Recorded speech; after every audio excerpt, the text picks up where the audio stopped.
So welcome everyone to another episode of Accounting for Old Cars, and you join me today in Tess, my 1967 Triumph Vitesse 2 litre, and I'm heading off today to a little car show in the village of Thorpeness, which is about a mile north of Aldeburgh. And this is a lovely car show. It's held annually to raise money for the village sports club, and we often get a selection of cars at this show from the local area that we don't see in some of the bigger car shows. So I'm hoping to be able to film one or two cars that you won't have seen on this channel before. This is the last weekend, it's the bank holiday weekend in August, and perfect. We've had a day and a half of rain and gales, but the sun has come out this morning. Temperature's a little bit cooler, which is absolutely fine, and yeah, I'm hoping we're going to have a really great day. What I'm going to do is to take a slightly longer route round and drive us down the centre of Aldeburgh High Street and then out onto the road going north along the coast to Thorpeness, and just give you a little bit of a potted history of Thorpeness village itself, and then we'll see what turns up at the car show.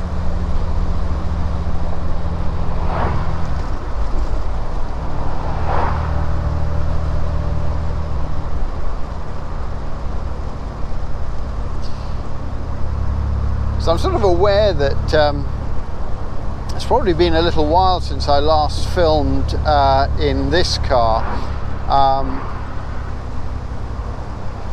Interestingly, the last film I think that I did in Tess was the little road run that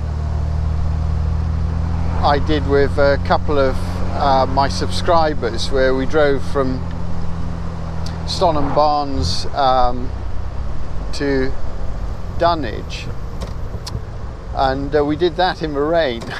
I seem to remember, but prior to that I'd done this film in Ipswich, and judging by the numbers of people who tuned into that, it just shows that everybody loves to watch some misfortune, because on that particular episode the filming just went completely off script, and this was due to the fact that Tess developed a misfire, and I think I commented in the film, I mean you can go back and have a look at it yourself, but I commented that I thought that maybe I'd put some Duff petrol in the car. Then I thought perhaps she'd oiled her plugs, because we were sort of driving around sort of very slowly in Ipswich. I did wonder if going over the speed humps had sort of loosened some crud in the petrol tank, if that had got sucked into the carburetors. Well, it turned out on that occasion that none of those things were true, and what I did was I did fill up with some V5. I cleaned the spark plugs, I checked the distributor cap, cleaned everything up, and she was fine, and she was actually fine for most of the journey from between Dunwich and Stonham Barnes. But I took her out again afterwards, and again I developed this sort of misfire, and I noticed it most if I was short shifting. I thought it was very weird. Went back through everything again and discovered that the distributor wasn't clamped in place. So in effect what I had was variable timing, because every time I went over a bump, and God knows there are enough bumps in the road at the moment because of the terrible state of British roads and potholes here, every time I went over a bump the distributor would move, so the timing would go out and then it would come back in again. Anyway, I managed to get it roughly on, clamped it up, took the car over to see David Aspinall at Anglian Triumph Services, and he was able just to sort of fine tune it using a proper strobe light. And it has been perfect, running beautifully since then. But a couple of days ago, I took her out on this very route because I had a work meeting in Aldeburgh, and on the way back I noticed at about this RPM, so top overdrive, doing about 50, 2,500 RPM, and there was just a kind of hesitation. The hesitation went away when I sort of increased the revs, but it was just there. It was almost as though she couldn't hold the RPM without a slight misfire. And I've gone through everything again. This time the other distributor is clamped up. I'm not exactly sure what's going on. The engine was pretty hot, and the coil in this car does get very hot, I have to say, particularly at this time of year. I got a spare one in the back, which is fine, but what occurred to me was that the oil level in the dashbots on the carburetors was low, and so I've topped those up just to see whether actually the issue was simply just holding the carburetor needles in a fixed position at this RPM. So it'll be interesting to see what happens during this journey. As I say, it was specific to that 2,500-3,000 RPM, which is very different to what was going on before in Ipswich. But yeah, we'll see what happens, and if you have any ideas, let me know. But one of the irritating things about these engines is that the coil is clamped to the engine block, and the Vitesses do get pretty hot. It's a fairly tight engine bay, particularly with the earlier Vitesses, where the grille is a lot more restricted than, say, in my Mark II. So you're not getting quite the same airflow through. So it could be the coil breaking down, but I've been sort of told by a couple of people that coils either work or they don't work, so we'll see. It could just be the carburetor and the oil in the pistons. Time will tell, but I suppose the upside is if it turns out to be a disaster, I can expect my viewing figures to go up, so we'll see. We're coming into Aldeburgh now, and Aldeburgh is this sort of enchanting little town right on the North Sea here in Suffolk. Again, historically it's been a fishing village, a fishing town I should say.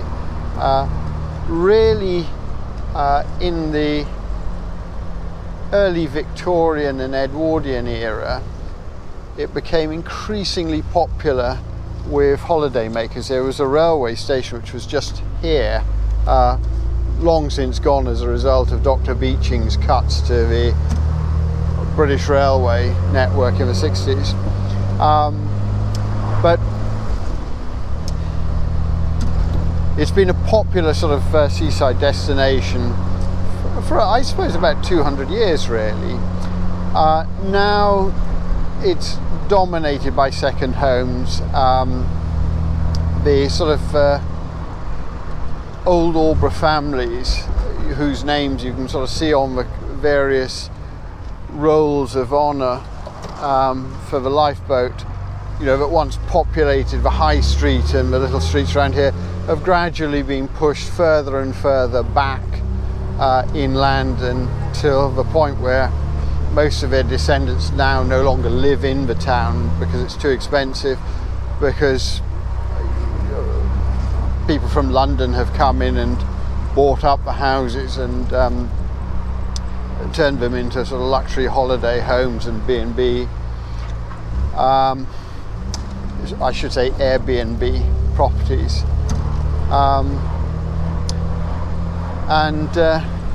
This has brought prosperity to the town, but at a great social cost in many ways. But as you can see from a number of cars here, clearly what it does do is bring enjoyment to thousands of people who come to visit every year.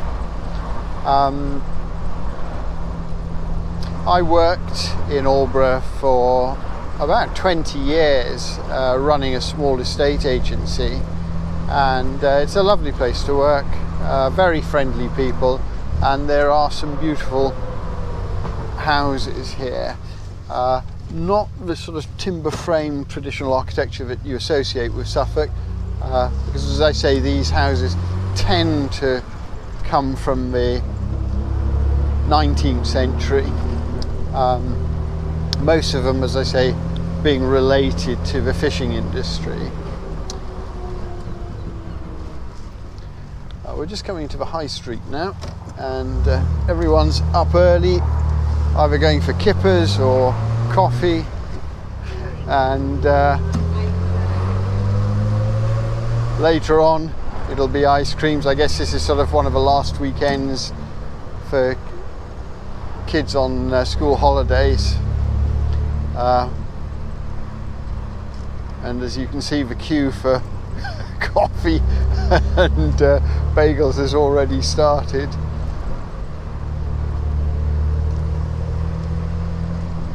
Got a very nice Jaguar Mercedes SL. This is quite a popular destination actually for people when they come out with cars. I've just spotted a wonderful Alfa Romeo. I guess they're going to head to the show later, but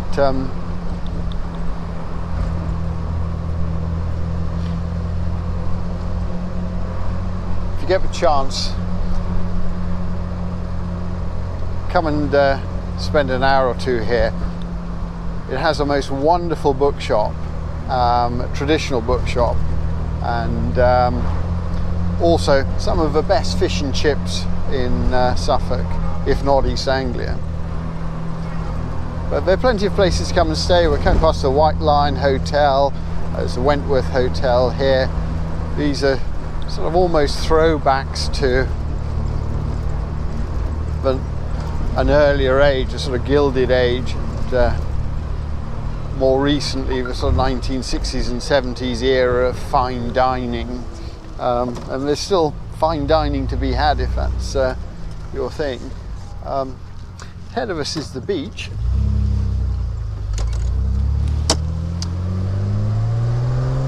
and I'm not sure if you can see this, but looking directly ahead at 12 o'clock you've got the dome of Sizewell B power station and the sort of grey concrete hulk that is the decommissioned Sizewell A power station, and off to our left, right on the horizon, you've got the Thorpeness House in the Clouds, which is a cleverly disguised water tower.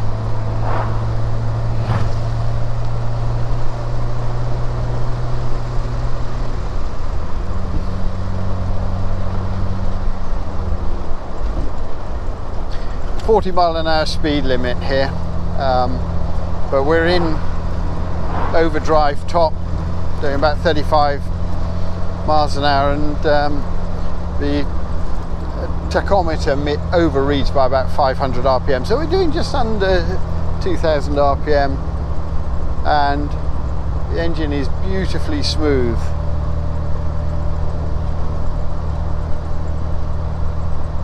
Just across to our left there is a nature reserve,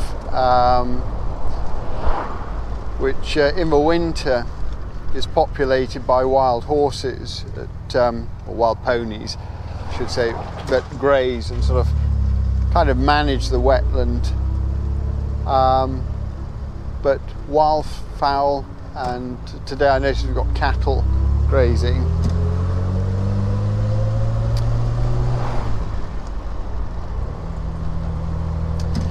So the village of Thorpeness is a kind of artificial creation, a fantasy village, if you will, which is often compared to Portmeirion. And Portmeirion, just to divert for a second, was famously the fantasy village used as the location for the 1960s television programme The Prisoner. If you've never seen that, then definitely look that up on YouTube, particularly if your bent is Lotus 7s. But sort of the beginning of the 20th century, a local landowner and Scottish barrister, Glencairn Ogilvie, who owned this land, decided to create a holiday village. And the idea was that people would be able to come from London, bring their servants if they were affluent enough. They'd come up by train. There was a little sort of railway halt just off to my left here. And they could sort of spend the summer taking the sea air. And the Ogilvie family created in the centre of the village a man-made lake which is fed by the River Hundred, and this allowed them to create a boathouse and enable children and adults to take part in sailing and rowing. And there are still annual regattas held on the mere, which we'll see in a minute. And there's a golf club, country club, and tennis courts, literally everything you can imagine the Edwardians would enjoy, plus of course being able to swim at the sea. And these houses that we see here, which are now in private ownership, are all sort of timber framed buildings. I guess they weren't really designed to last, but here they are over 100 years later, loved and maintained. Most of them, of course, are second homes. But he didn't just do this for people outside. Ahead of us are the almshouses that the Ogilvie family built. And this is one of 3 sets of almshouses built for local people by the family. And so there is still a local population. And yes, it's a magical place, worth coming to stay, and certainly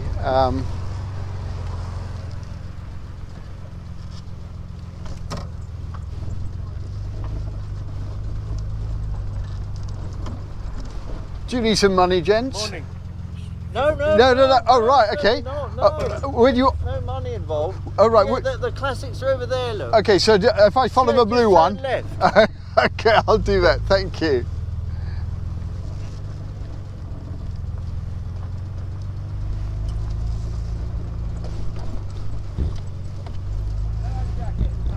Lovely, thanks a lot. And we're early for once. We can see the lineup of cars already. I can see very interesting vehicles. Lovely Riley. Morning. Do you want me next to the Mini or next row? No. Next to the MG? Well, no, if you go next to the Rover, the red Yeah, one. I'll fill in the gap. Yeah, fill in the gap. Okay, cheers.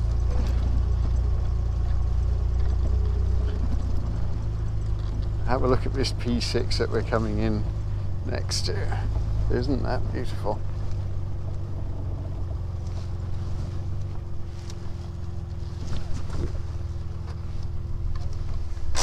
Morning. With a Vitesse. So we're going to go and have a quick look at some of the cars here, and the first one I want to start with is this wonderful Rover P3. So I've just been having a chat with the owner here, and this is a car that we haven't seen before, but it's here with its Daimler stablemate. So let's have a little look at this one, see what you think. I think the first thing to say is the impact of this wonderful sort of duotone colour scheme.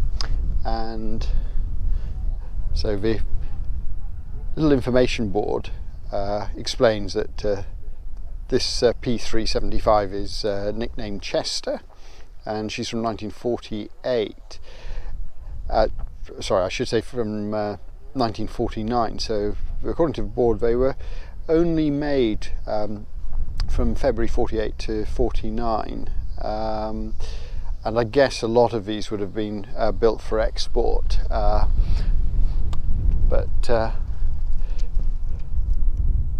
you can sort of see that the sort of pre-war design is sort of being smoothed out here. We've got sort of steel wheels and hubcaps, and generally speaking, the sort of the features of pre-war cars are sort of being cleaned up. It's like the headlights are being moved closer in and lower to the wings. So everything's starting to sort of move towards the era of this sort of enclosed body shell.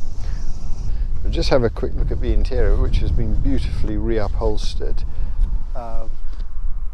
And again, you've very much a sort of kind of Art Deco style dashboard. So still very much in sort of 30s style. Lots of room in the back. A really comfortable place to be, and you can see we've got the semaphore indicators here, and this lovely sort of bustle type boot lid. I don't know, but I'm guessing that the bumpers on these cars would have been chromed at one time. Obviously this has been painted, and it's possible that the hubcaps again would have been chromed, but for anyone who's had any chroming work done recently, they'll know just how difficult it is to do nowadays and just how expensive.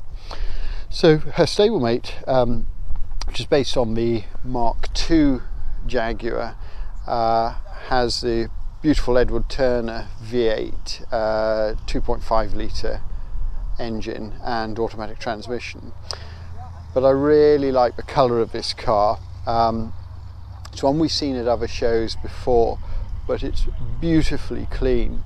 And again, one of the things I really like about this is the period radio. Yeah, that's absolutely fantastic. So there's almost a bench seat up front with pull down armrests for driver and passenger, and then again good amount of legroom in the back, but this iconic Jaguar shape, and of course sort of distinguished from the Jaguar by the crinkle grille.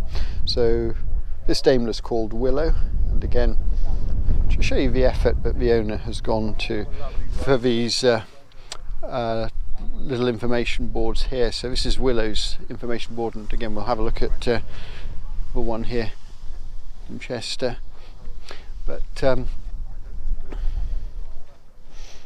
the 1968 Daimler range of Prestige, and we're giving some performance figures here. So top speed of 112 miles an hour and 0 to 60 in 13.5 seconds. So just to compare that with Tess, my 2 litre Triumph Vitesse, Tess's top speed would be about 98 miles an hour, 95, 98 I think was the sort of official figures, and 0 to 60 I seem to remember would have been about 12.5 seconds.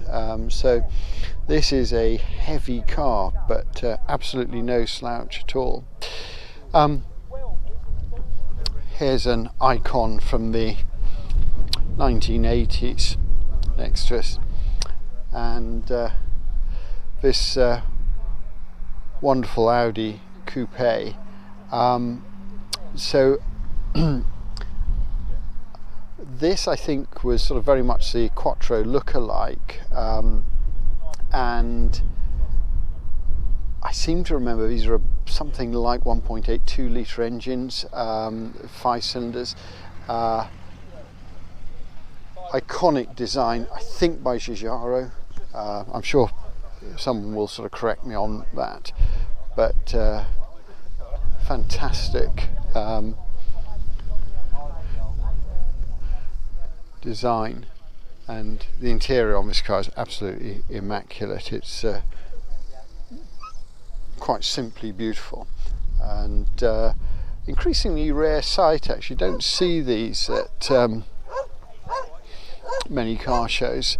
I guess they, have become sort of collectors' cars, and obviously, the coupes are probably a cheaper alternative to the full-blooded Quattros. And then we've got a Morgan, and I've got to be honest and say I don't know very much about Morgans. This is badged as a 1500. I'm sure someone will be able to tell me exactly what the model is, but again, I love the colour scheme here. This is a sort of silver and brown, so it's a Morgan 4.4 according to the badge.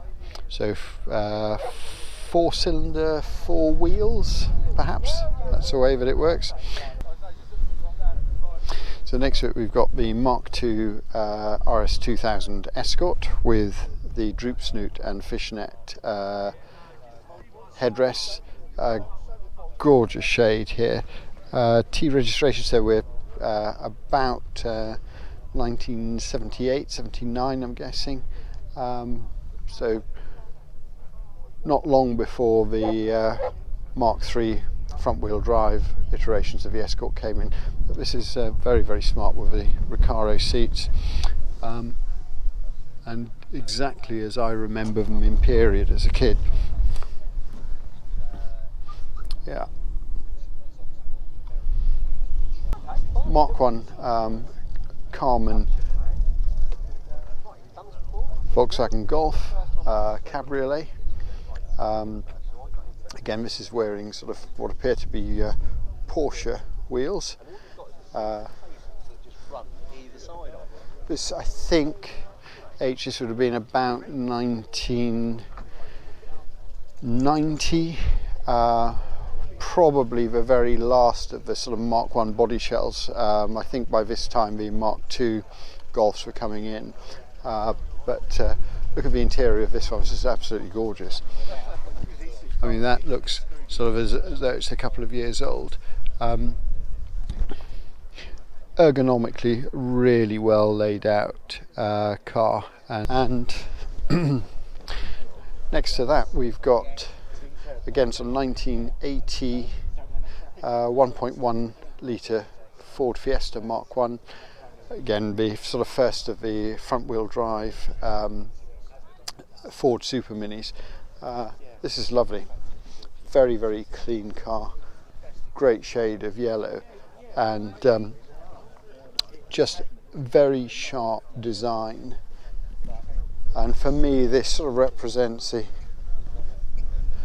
really the best era of Ford, I think. They were producing exciting cars, and there was kind of a car for everyone within the range. And of course, next to the Fiesta, we've got the Mark II 1600 Escort Sport, and this one without the droop snoot. Now, just coming past us here, we've got a very smart Triumph Stag, which I think is an early one. This is a Mark I, which is wearing its Rostyle wheel trims. Perfect colour scheme. So this is all white with black hood, and we'll just watch this one as it goes.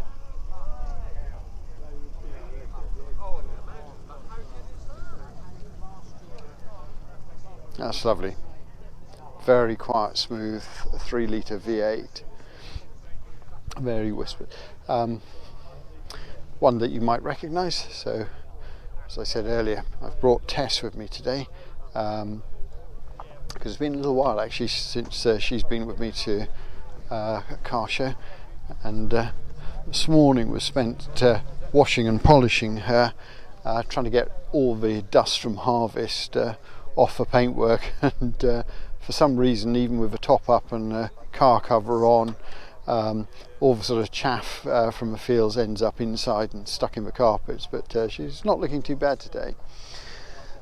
The car beside her is this magnificent P6 3500 Rover V8, and the owner was telling me that he's owned this car for 35 years and bought it as a wreck and has spent a long time lavishing sort of care and attention. It is absolutely beautiful. It's got a tan interior, and one of the sort of perhaps rarer models, but iconic models with the rear mounted or boot mounted spare wheel to it. I particularly love these number plates with this sort of engraved script to it, but this is absolutely gorgeous. 3-speed Borg-Warner automatic, and this car wears its picnic hamper on the back seat ready for lunch. But yeah, an iconic car from the 1970s, and then an iconic car from the 1950s, Riley RM in this sort of wonderful duotone paintwork, still in the era of the split window, Rexine vinyl roof, and 4 doors of suicide doors to the front.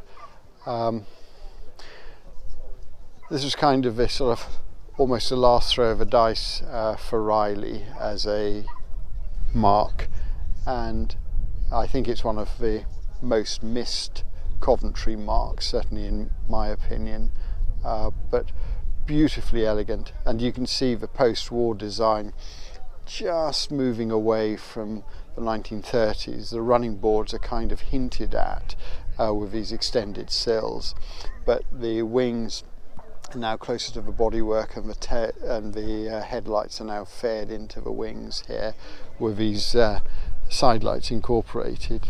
But gorgeous car, big sumptuous seats, again very much sporting saloons of their era, and just the kind of last era of the Art Deco style dashboards.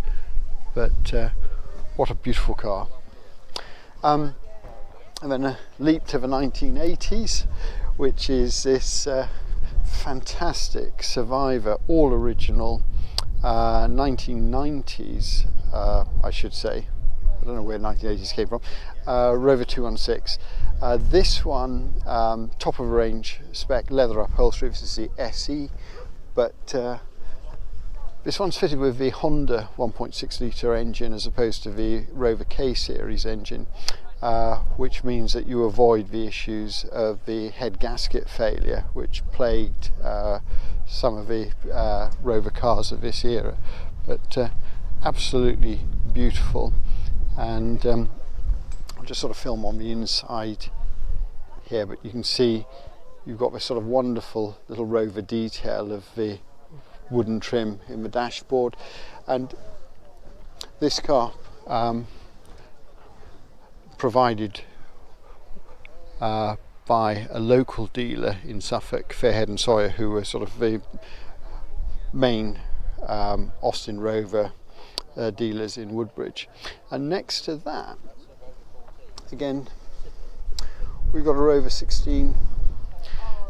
So I'm not sure the age of this one. I'm guessing this one is just pre-war, and when we compare it to the P3 that we saw earlier, you can see this has the sort of the earlier feel to it, with the sort of the bigger headlamps, very much evident iron bumpers, beautifully chromed here with the badge appearing on the lower end of a bumper.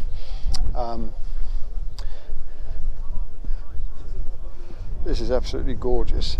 Again, we may or may not be able to see inside this one, but very, very sumptuous armrest in the back, and again, this one's on spoked wheels as opposed to the steel wheels that we saw with the P3. And then we have something of a sort of an ocean liner. By comparison to some of the other cars here, this really looks like the Queen Mary. This is a wonderful Packard Super 8, straight 8 cylinder engine, the sort of car that you might associate during the war period as sort of an important staff car for people like Eisenhower, but a limousine really, as you can see from the interior here. Gorgeous colour, sort of deep maroon, and this wonderful almost Audi like dashboard. And when I say that, I'm referring of course to the Audi rings, but these wonderful clocks here, huge steering wheel, and then West of England cloth interior. Generally an unornamented grille. There is something about the front of this car that reminds me of the Austin Princesses from the 1950s, but sort of very stately car, and it's got a sunroof, split windshield, but magnificent, and juxtaposed with this Vauxhall Cresta. So we're into the duotone pink and white colour scheme, lashings of chrome at the front, very much Americana, General Motors. And when these things arrived on in showrooms in England, it must have felt like the space age had arrived, completely dominating the market in terms of style, compared to some of the sort of puddingy Austins and Morrises of the same era. This was almost like a sort of a rocket ship by comparison, and I particularly like the way the rear window is divided into these sort of kind of rear quarter lights, and wonderful sort of slope to the roof, beautiful lines, and accentuated by these tall tail lights, and then indicators which are faired in on the tops of the wings. This is a very, very nice car and beautiful example. Again, column change, and again we're sort of moving into the kind of jukebox style of dashboard here. Bench seats, so three people in the front, 3 in the back. Great car for cruising. And moving from General Motors to Ford, and I don't know yet because I haven't seen the whole show, but I'm guessing this is the earliest car here, from 1912, and a Model T. And when we talk about dashboard, we can see that the firewall here is literally wooden, it's a board. Wonderful brass era car. Such a simple engine and yet so cleverly engineered. Easy to work on, easily accessible. Just the ground clearance sort of tells you something about the state of the roads in America and elsewhere at the time. So these high artillery wheels and ground clearance, and these were really the cars for farmers, I guess, and very much intended to be sort of workhorses. But this is wonderful, Absolutely wonderful.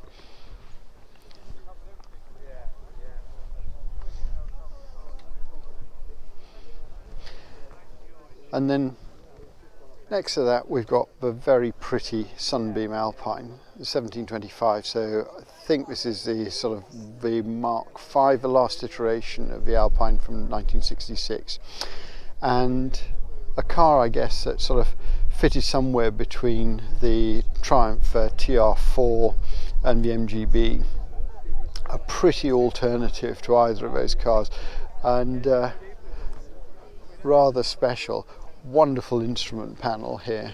I mean, there's no doubt that you're driving a sports car when you're faced with a cockpit like this, but very, very elegant lines, simple, unadorned, and yes, I think arguably one of the prettiest cars here. And then the next one we've got is the Jaguar XJ6, and this I think is a Mark 1, which is undergoing a bit of polishing and cleaning at the moment. And I think this is my favourite iteration of the XJ6. I think the lines are just so pure, and I love this sort of deep green colour. But someone may correct me on this, but I have a feeling this is kind of the last of the Lions Jaguars, but the design is iconic. I think the full depth grille on these early cars is much more attractive and striking than the later ones. And then right next to it, this is the 1980s, and the arrival of the mid-range front-wheel drive Escort Mark III. I had one exactly this colour a year later than this, and a great car, wonderful torque steer. The most fun you could have ever on a wet roundabout with front wheel drive. Incredibly practical cars, and the one I had was extremely reliable. Sort of move back down the line here, and an icon from the 1950s. We've got this lovely 1960 Ford Prefect, the sort of forerunner of the Anglia and Escort, and these were such well built, well engineered family cars, and very popular overseas, particularly in places like Africa with the sort of unmade roads. These were extremely robust. Next to that we've got a Morris Minor van, and this one dedicated to raising awareness of Radio Caroline, and I've met the owner before, who has a wonderful collection of vintage radios. If you see this at a show, go up and have a chat, because it's the collection of radios is absolutely astonishing, and this is a lovely example of a sort of working vehicle. One of my favourites, Jensen 541R. This is a real sort of gentleman's express car. The sort of I suppose era of GT cars, almost hand built. Jensen, of course, highly regarded British company that not only built their own cars but made bodies for other manufacturers, including Volvo.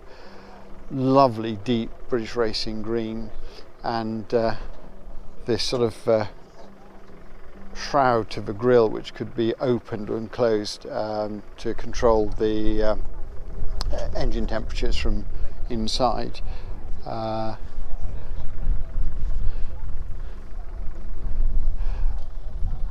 Beautiful design, and again, so just looking inside, you can see this is a car really designed as a driver's car. It's a car for speed, and the sort of vehicle that you could cross continents in. Very distinctive design, and sort of forgotten about it more recently, because it's sort of been somewhat overshadowed by the CV8 and the Interceptor, but I think it may be sacrilegious to say this, but I'd rather have one of these than the Interceptor. This is just stunning. Now, to all intents and purposes, we're looking at another Sunbeam Alpine, but actually this is the Tiger. This is the infamous Ford V8 engined Alpine, made famous by Carroll Shelby, and we've seen this one before, but this is an immaculate example, real concourse car, and again from 1965. Beautiful lines, but a seriously powerful vehicle, and an alternative to the Shelby Cobra, really. But beautiful walnut dashboard here, and beautifully upholstered. But yeah, of all the Roots cars, this is probably the one to have, particularly if you want to go fast. Next to that, another car that we've seen before, which is the 105E Anglia Super, and lovely sort of colour scheme here with its mini-me sitting on the roof. Again, this was the successor to the Prefect in Anglia with the rear notchback window, which created sort of more headroom and space inside. Little jukebox interior, dashboard, again cleverly engineered so that you could swap from left to right hand drive markets easily. Pretty car, and it's sort of interesting to contrast the styling of the sort of 1960s with tail fins and peaked headlights with something very much from the 1950s, which was the standard Vanguard that we're looking at here. And this, I think, is the Phase 2 Vanguard with the boot. The standard Vanguard was a very important car in its day, just after the war, exported widely across places like Australia, New Zealand, and African dependencies. Again, these were rugged, well-built cars designed to cope with unmade roads, and flexible enough to cover long distances.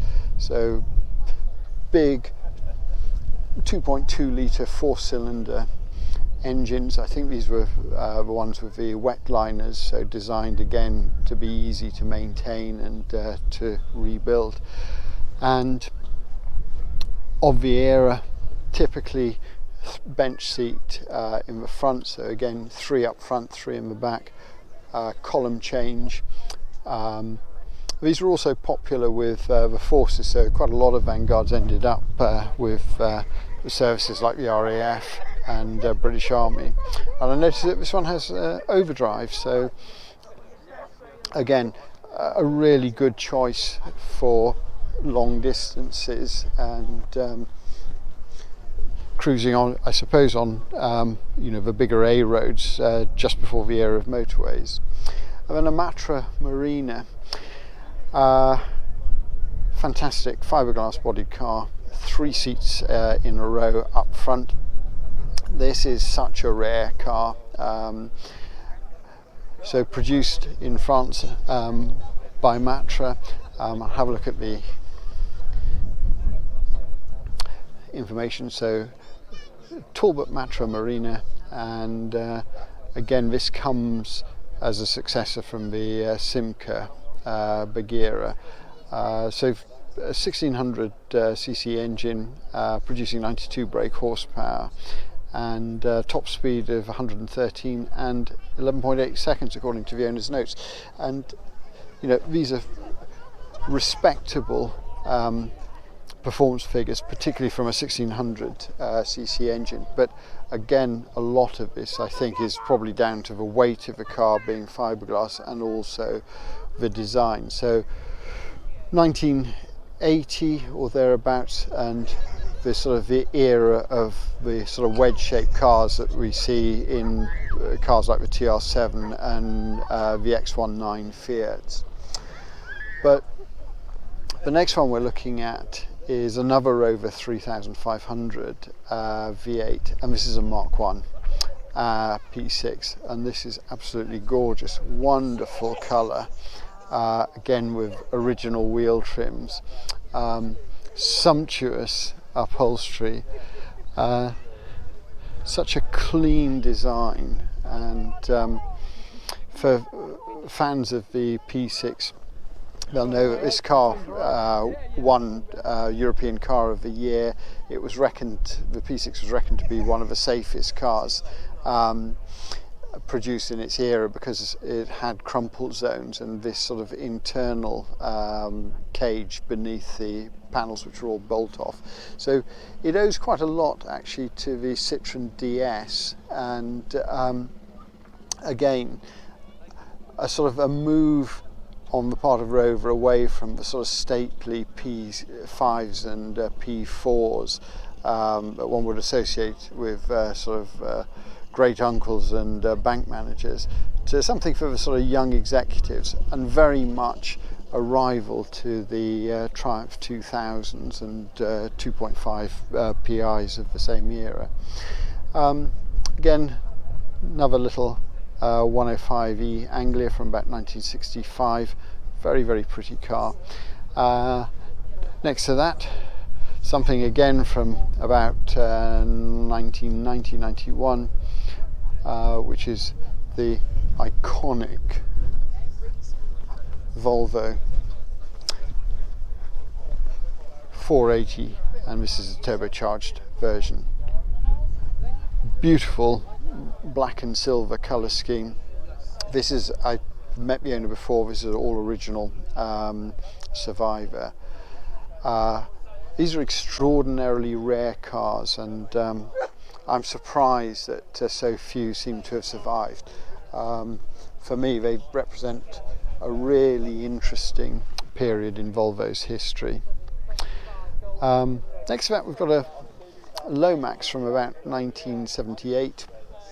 This is a three-wheeler car based, I think I'm right in saying, on the Citroën 2CV, popular, I suppose kit car, maybe being unkind.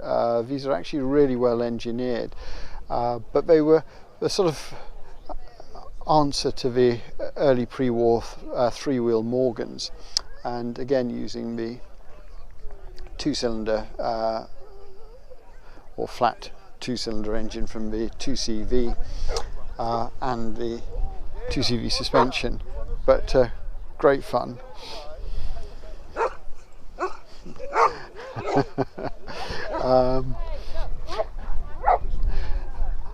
Going back to the era of a prefect, we've got the Ford Squire, which is a sort of the van come station wagon version of a Ford Prefect or Anglia. Again, also popular in export markets, but a sort of utility version of the little family saloon. And next to that, we've got a 2CV Citroën in the flesh, as it were.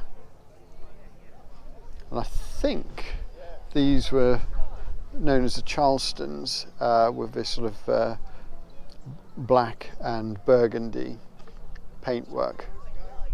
Once a very common sight on British roads in the 1980s. Now I only ever really see them at car shows, but iconic vehicles. Something that we see increasing numbers of the bay windowed camper vans from VW, and the interest in these just seems to be growing as they sort of transcend generations, and very much sort of resurgent, I think, during the pandemic. But there seems to be a huge following there, and then we've got a lovely white 1986 Lotus Esprit. That's a very, very clean car. So we'll just have a little look at the interior on this one.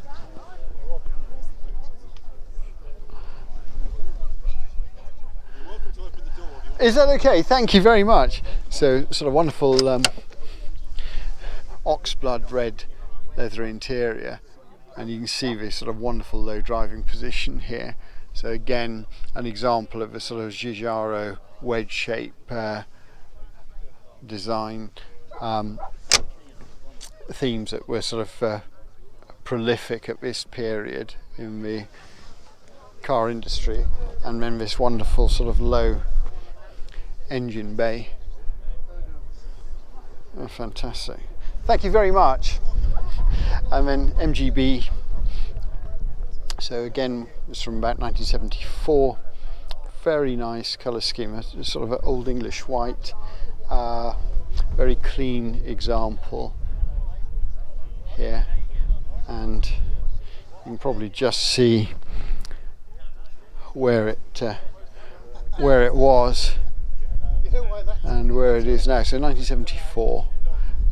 Interestingly, this one apparently had been in the United States before coming back and then being converted back to right-hand drive. And outwardly another MGB, but actually this is the MGC. This is the 3 litre straight 6 engined car with these big, I suppose these must be HS6 SU carburetors, very heavy iron block, which actually fits surprisingly well into the little engine bay here, immaculately maintained, and a sort of lovely primrose yellow colour. But this was the car that really succeeded the Austin Healey's. Never as successful as I think British Leyland hoped for, but nonetheless lovely to see them still surviving. And in contrast, we've got the MGB GT, the sort of coupe, which I have to say I think actually in some ways is prettier than the Roadster, and there's something sort of almost E-Type like in the lines of this car. In many ways I think I have a similar feeling about the relationship between the GT6 and the Spitfire, but actually the fixed head coupes, fastbacks look better than the Roadsters, but this is lovely, again with sort of wire wheels, and just before the rubber bumper versions come in, and we're looking at 2 MG midgets here, both with the later rubber bumpers. Gorgeous. And no car show in Suffolk would be complete without a Willis Jeep. These would have been such a common sight really from 1942 right through to the end of 45, with the airfields that proliferate East Anglia. This one looks literally box fresh, and I'm sorry that you can't smell the canvas, but it's very, very evocative.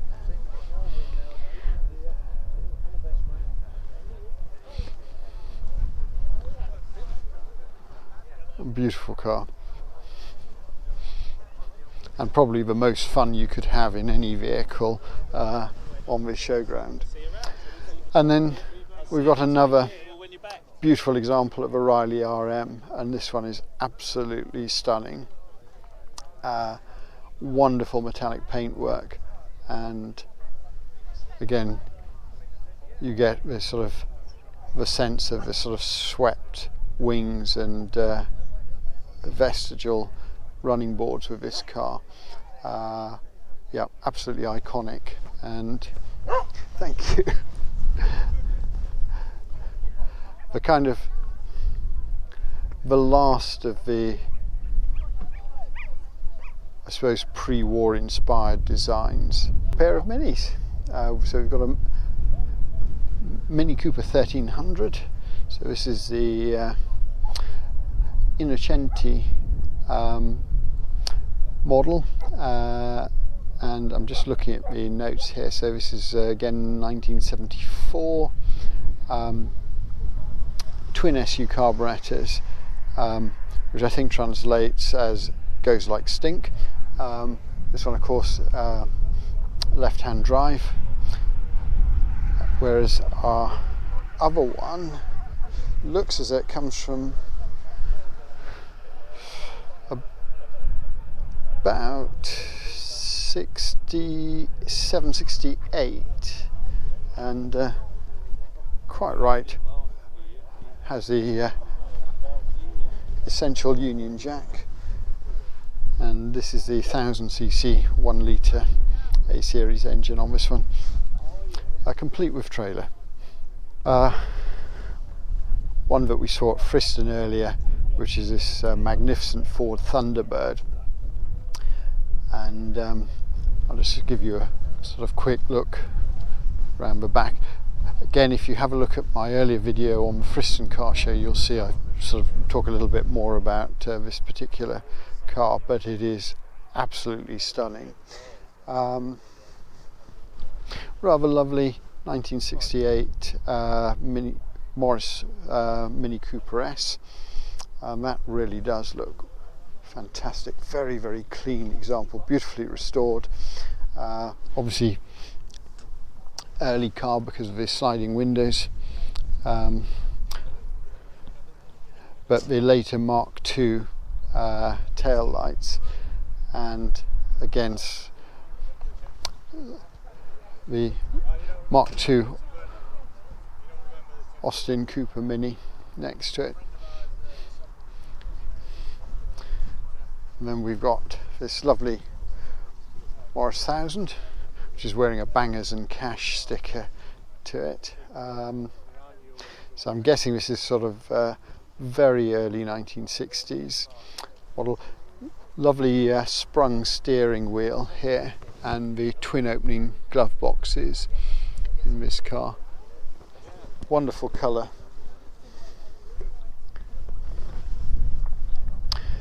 And then we're looking at the Brook Bond Trojan, which we saw at Friston.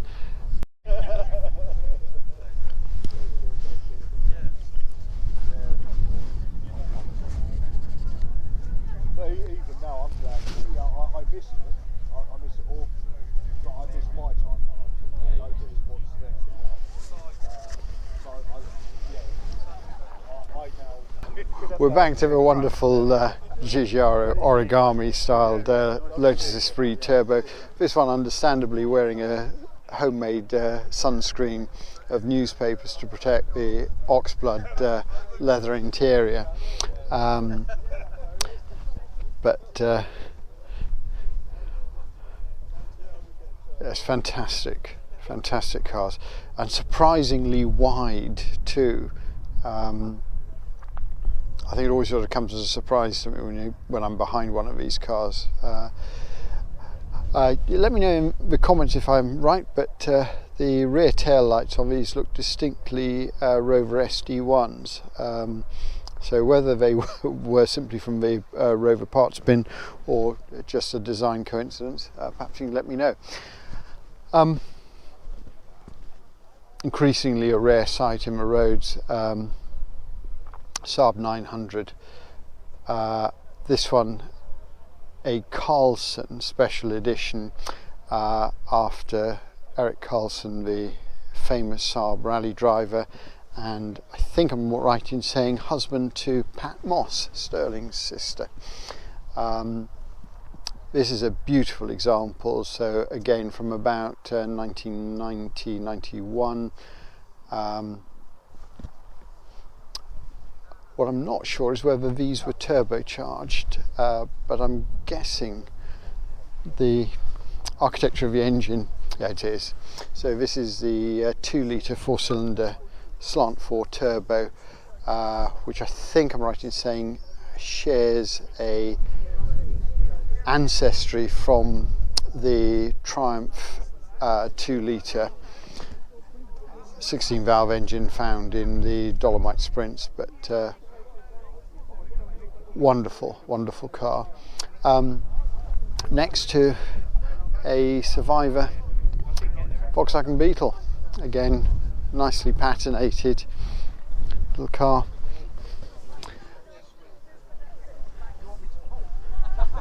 These of course having sort of gained and maintained cult status, which sort of transcends generations. Hi guys, you alright? Good. And next to that we're back to the 1980s, so 1987 Fiesta Mark II 1.1, and beside that this sort of Mark II earlier iteration. So if I come around the front, you can kind of see how the design sort of evolved from the sort of kind of squared panels to the slightly more rounded jelly mold panels, and this again sort of picking up the influence from cars like the Ford Sierra and that sort of move towards a more slippery shape. The sort of great white shark that is the Corvette is an extraordinary beast, to say the least.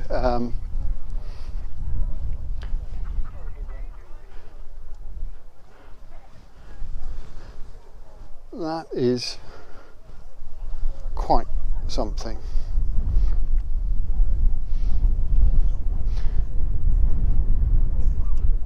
And then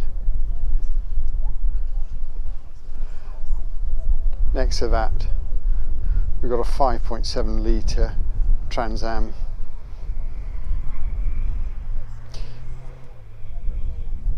These are the sort of iconic American sports cars of the 70s and 80s.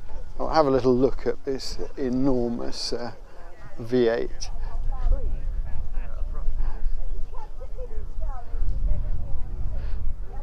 So again, wonderful Chevrolet engine. So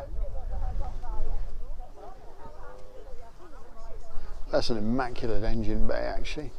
What really grabs my attention is the Mark I Jaguar next to it, which is again a real survivor, wearing original paint. This is a beautifully patinated 2.4 litre. So this is this sort of entry level to the Mark II Jaguars from about 1968, beautifully preserved, and I think it's a car that I would certainly want to take away from the show. It sort of wears its history with pride, and it's just lovely to see a car of this sort being used and cruised. Wonderful survivor. We're back to the rubber bumpered midgets. This one from about 1976. Again, very smart in its sort of white and black livery. Wearing aftermarket, well, I say aftermarket actually, these may be original Ross style wheels, but I think the beauty rings are possibly aftermarket. And next to that we have a fantastic 1920s Rolls Royce with a fabric body, and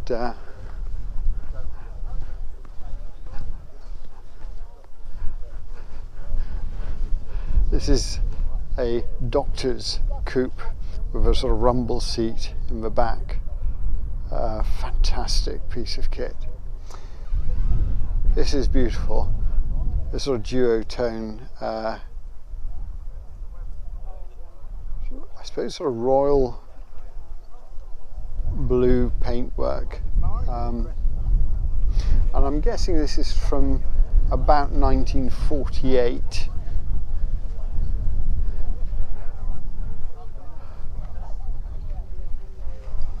Wonderful example, and it's actually sort of wearing its Royal Air Force roundel on the flag. Lovely, lovely car. And it comes with a warning in the back window that it uses trafficators, so it's about as original, I think, as you can get. And it's a car that I've seen before at other shows that is very much used and cruised, but what a wonderful, wonderful example. And again, I suppose in some ways it's kind of last of the true Wolseleys before the sort of badge engineering really came in. And then a modern car. This is I think one of BMW's prettiest sports cars from the 1990s, 2000s, the Z3 convertible, and this obviously spawned the Z4s and later two-seater cars, but I think this is a much prettier design than the later Z4s, and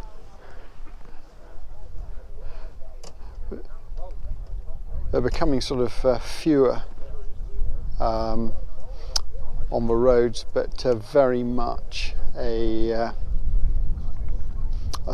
increasingly sought after classic. I guess in the same way that the XK8 Jaguar here is, and this is a supercharged version, so big supercharged V8, which looks about as inaccessible as any engine I've ever seen. I don't think I would know where to start with something like this, but it is beautiful colour, it's sort of deep maroon and almost magnolia hide. And then a sort of throwback to the 1970s with this wonderful bay windowed VW van with the sort of iconic stripes. This really takes me back to my childhood. And the number plate I'll just show you actually says back to the 70s. But that's great.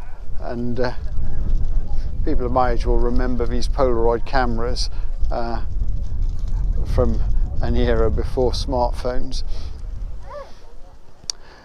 Another very nice Morgan. This wonderful sort of baby blue colour scheme from 2013. So a recent example, and virtually unchanged since the 1930s in terms of the concept and design, but a lot of fun. And then next to that, something really from the space age or 21st century, this extraordinary Lamborghini. And again, I'll just give you a sort of quick look into the cockpit here. A sort of wonderful magnolia hide interior. So almost reminds me of a power boat, but I'm sure younger viewers will really appreciate. We were talking earlier about the Radio Caroline collection, and this is it. So we've got literally examples of portable radios and car radios from the 1950s right through to the 70s here. But if you get a chance to come along and have a look at the exhibition, chat to the owner, it's well worth it. And we've even got examples of 8-track players as well, and then the tiny handheld transistor radios at the top. But I'll just sort of give you a close-up of the contact details here on the card, so you can pause this video and just have a look at that. And then actually my favourite is the little portable record player that we're looking at here.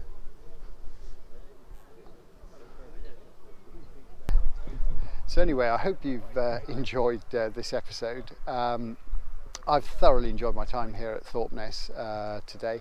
Wonderful morning and a great example of one of the small village car shows that we get in Suffolk, and a chance to get to see the cars up close and to talk to owners.